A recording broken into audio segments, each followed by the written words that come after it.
আচ্ছা, রাধা কৃষ্ণ কেন বলা হয়? কৃষ্ণ রাধা কেন বলা হয় না? রাধার নাম কেন কৃষ্ণের আগে উচ্চারণ করা হয়? আসলে রাধার নাম হলো কৃষ্ণের কাছে যাওয়ার রাস্তা, যা ভক্ত আর ভগবানের মেলবন্ধন ঘটায়। রাধার মাধ্যমে আমরা কৃষ্ণকে পাই। রাধার করুণা পেলে কৃষ্ণের করুণা পাওয়া আরও সহজ হয়ে যায়।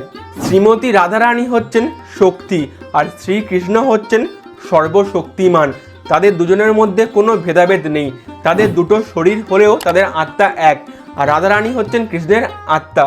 শ্রীকৃষ্ণ বলেছেন, যে ব্যক্তি রা উচ্চারণ করে তাকে আমি ব্যাকুল হয়ে উত্তম ভক্তি প্রদান করি, আর পরে যখন সে ধা উচ্চারণ করে তখন আমি তার মুখ থেকে রাধা নাম শোনার লোভে তার কাছে ছুটে চলে যাই।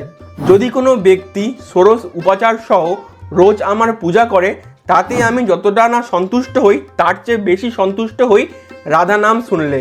আসলে রাধারানীর চেয়ে শ্রেষ্ঠ ভক্ত আর কেউ নেই, আর রাধা হলেন কৃষ্ণের শক্তি। তাই যখন কৃষ্ণকে ভক্তদের সঙ্গে যুক্ত কোনো নামে ডাকা হয় ও যখন তার শক্তিকে আমরা তার আগে সম্বোধন করি, তখন ভগবান আরও বেশি সন্তুষ্ট হয় এবং তখন ভগবানকে পাওয়া আরও সহজ হয়ে যায়। তাই তো বৈষ্ণবরা প্রতিটি কথার শুরুতে রাধে রাধে বলে।